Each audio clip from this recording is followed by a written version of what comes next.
Affective development. Affective development को हम और क्या किस नाम से जानते हैं? जो इमोशंस को हमारे क्या रखता है, कंट्रोल में रखता है, उसको हम इमोशनल डेवलपमेंट भी बोलते हैं। इसका मतलब क्या होता है, मीनिंग क्या है? Something that has been influence by or is a result of or express of emotion, यानी कोई ऐसी चीज़ जिसका मतलब आउटकम क्या हो, हमारे इमोशन से रिलेटेड हो, उसको हम क्या बोलते हैं? Affective development. Affective development involves learning what feelings and emotions are, यानी अफेक्टिव डेवलपमेंट हमें क्या बताती है कि जो लर्निंग हमारी किससे रिलेटेड हो, फीलिंग से रिलेटेड हो, इमोशन से रिलेटेड हो, understanding how and why they occur, यानी हमें ये पता होना चाहिए वो इमोशंस उस पर्टिकुलर सिचुएशन में कैसे आ रहे हैं, अपनी फीलिंग्स को जानना, those of others and developing effective way for managing those feelings, यानी आपको इफेक्टिव वे में उस चीज़ को मैनेज करना आना चाहिए। ये सारी चीज़ें किस में आ जाती हैं? आपकी अफेक्टिव डेवलपमेंट में आ जाती हैं। अब आ जाते हैं इसके कैरेक्टरिस्टिक्स पे। कैरेक्टरिस्टिक्स क्या है इनके? Emotional experience are associated with instinct, यानी आपकी जब तक अंदर से इच्छा नहीं होगी किसी भी चीज़ को मतलब करने की, तब तक आपको कोई भी वो चीज़ नहीं करवा सकता। यानी आप पर्टिकुलर थॉट जब तक अपने मन में जनरेट नहीं करोगे, तब तक आप कोई भी सिचुएशन में वर्क नहीं कर सकते। Emotional experience involve several physical and psychological change in organism, यानी जो भी इमोशनल एक्सपीरियंसेस आप फेस करोगे, फॉर एग्जांपल मैंने किसी बच्चे को क्या दिखाया, कोई टॉय दिखाया, उस टॉय में से मैंने बहुत ही अजीब साउंड निकाली, तो वो बच्चा क्या होगा, वो डर जाएगा। तो जब भी मैं उसके सामने क्या लाऊंगी, वो टॉय लेके आऊंगी, तो वो क्या करने लग जाएगा, वो रोने लग जाएगा। तो वो क्या है, उसने अपने दिमाग में एक क्या क्रिएट कर लिया, इमोशन क्रिएट कर लिया, थिंकिंग क्रिएट कर लिया अपने कॉन्शियस माइंड में। तो वो क्या है, वो अफेक्ट कर रही है उसको पर्टिकुलर सिचुएशन में। The core is a emotional feeling, यानी इमोशन फीलिंग जो आप जनरेट कर रहे हो वो किस पे बेस्ड है, हमारी अफेक्टिव डेवलपमेंट पे बेस्ड है। Same emotion can be arose by a number of different stimulis, यानी आपका जो इमोशन है वो पर्टिकुलर सिचुएशन में, हर पर्टिकुलर सिचुएशन में क्या होता है, डिफरेंट होता है। आपका अगर आपका नहीं है किसी से बात करने का मन, तो आप चुप रहोगे। बट अगर आपको सोशल होने का मन है, आपका मन है कि मैं पार्टी करूँ, ये करूँ, तो वो आप क्या है, आपका उस टाइम पे मन क्या कर रहा होगा, मैं बर्स्ट आउट, यानी मैं अपना फीलिंग्स को क्या करूँ, निकालूं बाहर। तो वो चीज़ अलग अलग स्टिमुली, यानी अलग अलग इन्वायरमेंट में आपको अलग अलग इमोशन देने के लिए अरोज करेगी। तो अब आते हैं आगे। Emotion have a wide range, यानी आप अपने इमोशंस पे लिमिट नहीं लगा सकते। अभी आप हंस रहे हैं, मे बी शायद थोड़ी देर बाद आप इमोशनल हो जाए। और सिचुएशन भी क्या कर रही है, जो आपकी एक्सटर्नल सिचुएशन है उस पर भी आपका इन्वायरमेंट इमोशन क्या करता है, वेरी करता है। इमोशन में भी प्राइमरी और सेकेंडरी। प्राइमरी क्या है, यूजुअली कोई इंसान आपने देखा होगा वो हंसमुख है, मतलब वो हर किसी से हंस के बात करता है। एक इंसान है जो कम बोलता है, तो वो उसका प्राइमरी इमोशन है। बट कभी कभी वो अगर अपने लोगों के साथ जब वो बैठता है, तो वो जो कम बोलने वाला इंसान है बहुत ज़्यादा बोलता है, तो वो उसका क्या है, सेकेंडरी इमोशन होता है। अब आ जाते हैं ये आपका हिंदी में।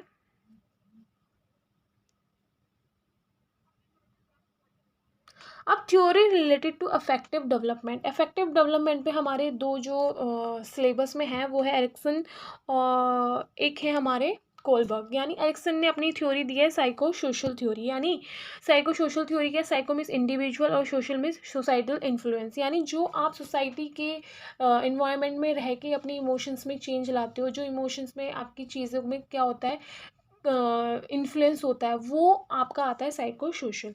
Therefore, psychosocial represent the human development as a product of interaction between individual need, ability and societal expectation and demand, यानी आप सोसाइटी ने जो रूल्स एंड रेगुलेशंस रखे, जो आपके लिए कह सकते हैं जो बाउंडेशंस लगाई, उस पर आपका थॉट क्या है, उस पर आपकी फीलिंग्स क्या है, उस पर आपकी इमोशंस क्या है।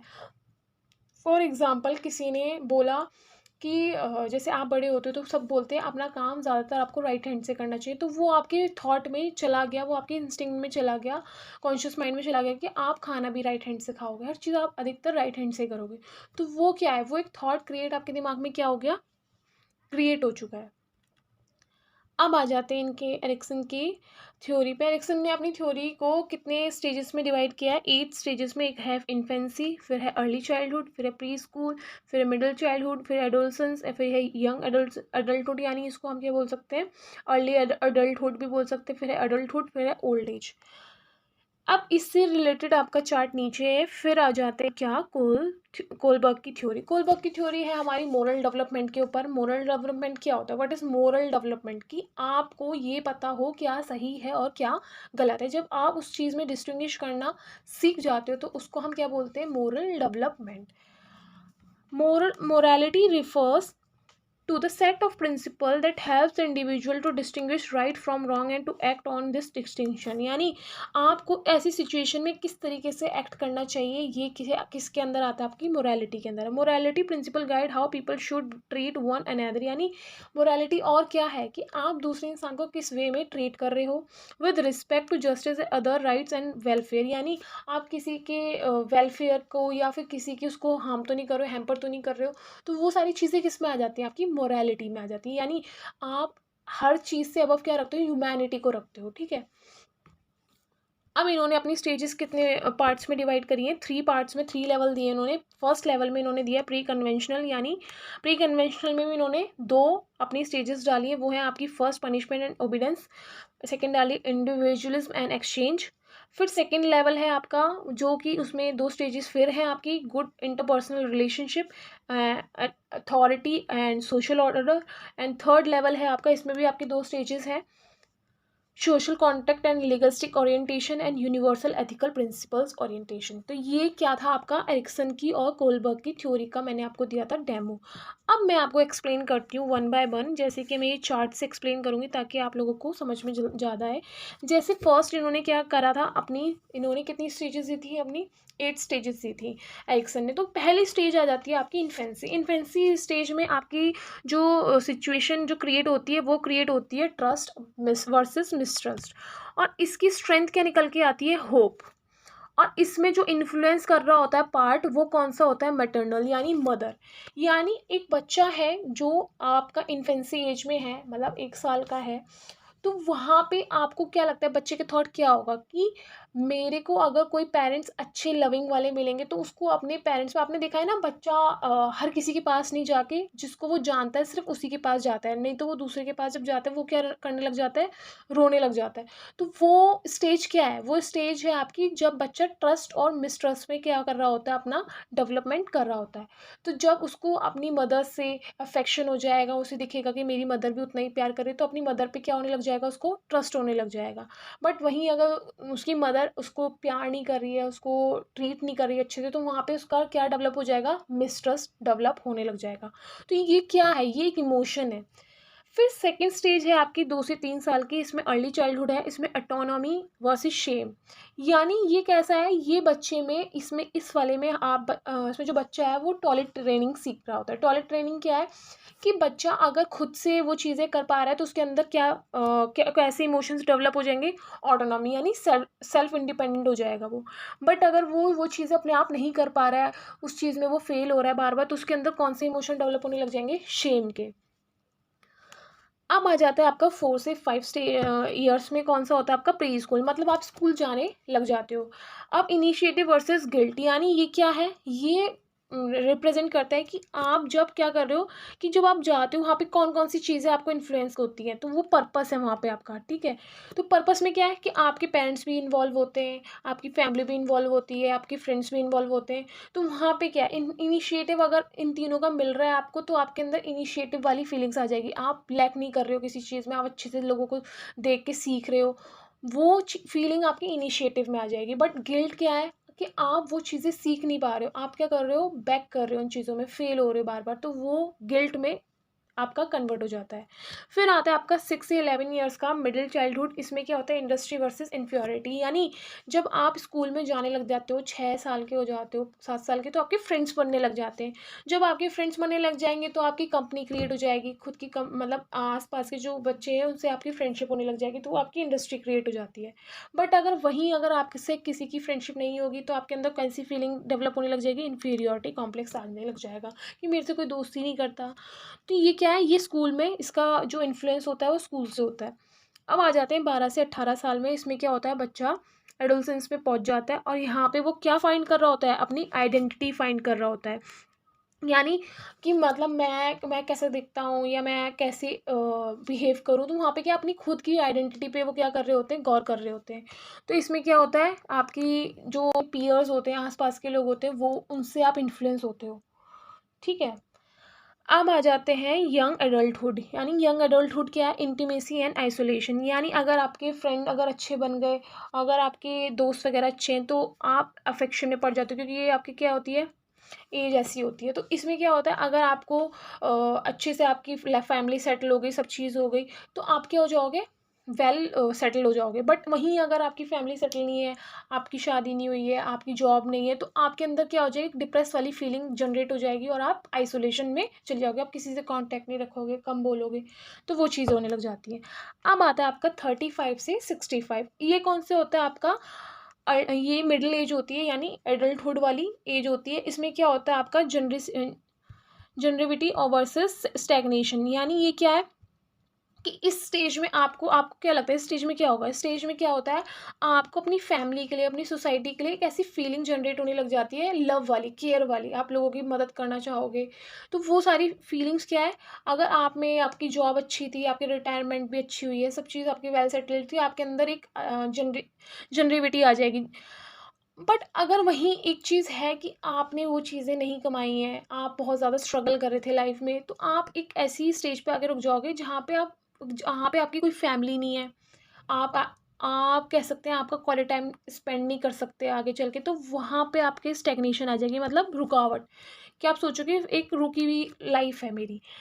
But over 65 years old age में आ जाओगे आप, जनरे इंटीग्रिटी और डिस्पर्स, यानी डिस्पेयर, यानी इंटीग्रिटी, यानी कि अगर आपने अच्छे से अपनी फैमिली को क्या किया है, उनकी डिमांड्स को फुलफिल किया है, अच्छे से उनके साथ क्वालिटी टाइम स्पेंड किया है, तो वो लोग भी रिवॉर्ड में आपको क्या देंगे, रिस्पेक्ट देंगे, विजडम देंगे। और वही चीज़ आप रिवॉर्ड में सबको क्या दोगे, सोसाइटी में जो भी ह्यूमन बीइंग होगा, सोसाइटी से ऊपर सबको, सबसे ऊपर क्या रखोगे आप, सोसाइटी में इंसानों को रखोगे, बिना किसी की कह सकते हैं रिवॉर्ड लिए, बिना उसकी मदद करने की कोशिश करोगे। तो वो क्या है, वो एक ऐसी स्टेज आ जाती है जब इंसान क्या करने लग जाता है, दूसरे की मदद बिना मकसद के करने लग जाता है। अब आ जाते हैं आगे, ये है आपका कोलबर्ग का स्टेज है। इसमें उन्होंने स्टेज कितने में डिवाइड किया, अपना 3 लेवल में डिवाइड किया। एक प्री मोरालिटी, कन्वेंशनल, ये इसको प्री कन्वेंशनल भी बोल सकते हैं, ये कन्वेंशनल है आपका, ये पोस्ट कन्वेंशनल है। तो प्री कन्वेंशनल में आपका क्या आ जाता है, स्टेज 1 है आपका पनिशमेंट एंड ओबीडियंस। यानी आप अगर छोटे हो, इस एज में क्या है, आपकी एज ऐसी है कि आप उस स्टेज में डेवलप कर रहे हो, तो आपके साथ क्या होता है कि आपको ना पनिशमेंट देने की, अगर आपने ये नहीं किया, होमवर्क नहीं किया, तो हम आपको आज पिज़्ज़ा नहीं देंगे या चॉकलेट नहीं मिलेगी। तो बच्चों को क्या है, पनिशमेंट के डर से वो क्या करने लग जाता है, चीज़ों को ओबे करने लग जाता है। सेकंड आ जाता है आपका stage 2, individualism and exchange orientation. यानी आपके अंदर क्या होता है, जैसे कि आप मुझे ये दो, टिट फॉर टैट वाली चीज़, कि आप मुझे ये दो तो मैं आपको ये दूंगा, तो वो वाली चीज़ जब डेवलप हो जाती है, तो वो होती है आपकी स्टेज 2। अब स्टेज 3 में क्या होता है, इंटरपर्सनल और कॉन्कोर्डेंस ओरिएंटेशन, या कि इंटरपर्सनल क्या है आपका, आप during what is right according to the majority of the people, good boy good girl. यानी आप जैसे सोसाइटी में रहते हैं, तो हम क्या करते हैं, फॉर एग्जांपल मैं एग्जांपल से समझाती हूँ, कोई बच्चा होमवर्क नहीं कर रहा है, बट मैं उसकी तारीफ़ करूँगी, नहीं नहीं, जो अच्छे बच्चे होते हैं वो होमवर्क करते हैं, जो बच्चे अच्छे होते हैं वो अपनी पढ़ाई को क्या देते हैं, टाइम देते हैं, वो हार्ड वर्क करते हैं। तो बच्चा क्या करने की कोशिश करता है, वही बनने की कोशिश करता है। जब वो सोसाइटल थॉट के अकॉर्डिंग अपने आप को क्या करने लग जाता है, मोल्ड करने लग जाता है, तो वो किस स्टेज में आता है, आपका स्टेज 3 में आता है। Law and order orientation, during what is right become it's your duty. यानी फॉर एग्जांपल मैंने कहा एल्डर्स की क्या करनी चाहिए, रिस्पेक्ट करनी चाहिए, आपको एल्डर्स के पैर छूने चाहिए। तो वो क्या है, सोसाइटल थॉट है, या आपकी सोसाइटी में क्रिएट हुआ हुआ थॉट है। तो उस चीज़ को भी वो क्या करने लग जाते हैं, स्टेज में ओबे करने लग जाते हैं। अब आ जाती है आपकी पोस्ट कन्वेंशनल, ये क्या होती है आपकी स्टेज 5। इसमें social contract and legalistic orientation होता है। जैसे कि for example doing what is right if it is against the law, because the law is to be restrictive. यानी फॉर एग्जांपल बिजली भरना क्या है, बिजली का बिल भरना क्या है, लीगल राइट है। मतलब ये तो आपका मतलब legal right in the sense ये लीगल चीज़ों में आता है कि आपको अपना बिजली का बिल भरना चाहिए। फॉर एग्जाम्पल आपका बिजली का बिल ज़्यादा आ जाता है, तो इट्स योर मोरल वैल्यू कि आपको उस चीज़ के अकॉर्डिंग क्या लेना चाहिए, एक्शन लेना चाहिए। तो आप उस चीज़ के अगेंस्ट में जाके, यानी आप सोसाइटी के अगेंस्ट में ना जाके आप किसके अगेंस्ट में गए हो, जो गलत है, जो रॉन्ग है। यानी आपका बिल तो आया है बट वो बिल क्या है, बहुत ज़्यादा आया है। तो वहाँ पे क्या है, जितना आना चाहिए था उससे ज़्यादा है, तो आपने क्या करा, अपनी मोरल वैल्यूज़ का यूज़ करते हुए आपने उसके लिए क्या करा, आवाज़ उठाई। तो वो आपकी स्टेज होती है 5। आप अब आ जाते हैं स्टेज 6। स्टेज 6 क्या होती है, यूनिवर्सल एथिकल प्रिंसिपल ओरिएंटेशन। ये होती है जब doing what is right because of our inner conscious which has absorbed the principle of justice and equality of life and personal integrity. For example, अब एक इंसान है जिसको पैसे की ज़रूरत है, पर इस स्टेज में आने के बाद इंसान जब किसी से क्या नाम है, किसी को देखता है कि उसको ज़रूरत है, तो वो बिना सोचे समझे कि मुझे पैसे वापस मिलेंगे या नहीं मिलेंगे, वो उसकी मदद कर देता है। तो वो आ जाता है आपका स्टेज 6 में। तो these are the stages of Kohlberg and Erikson. I hope you like it. If you like it, then subscribe my channel. If you have any query, then comment down below. And if you want the PDF, then join my Telegram channel. I will provide all the PDF there. Thanks for watching my video.